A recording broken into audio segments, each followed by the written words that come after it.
بلوچستان کے شہر کلات سے ہمارے نمائندہ نائب اسرار مینگل کی رپورٹ کے مطابق کلات میں بھی یوم مزدور ڈے منائی گئی۔ کلات ٹریڈ یونین نے لیبر ڈے کی مناسبت سے ایک ریلی نکالی گئی۔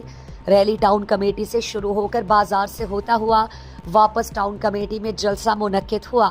جلسہ سے ٹریڈ یونین سیاسی رہنماؤں نے خطاب کرتے ہوئے کہا کہ یکم مئی محنت کش طبقے کی محنت، جدوجہد اور قربانیوں کو خراج عقیدت پیش کرنے کا دن ہے، جنہوں نے اپنے بنیادی حقوق اور مطالبات کے حق میں اپنی جانوں کا نذرانہ پیش کیا اور رہتی دنیا کے لیے تاریخ بن گئے۔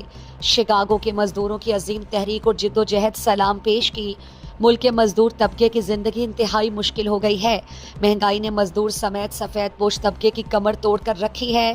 مزدور طبقے کی فلاح و بہبود کے لیے اداروں میں کوئی انتظام اور نظام نہیں۔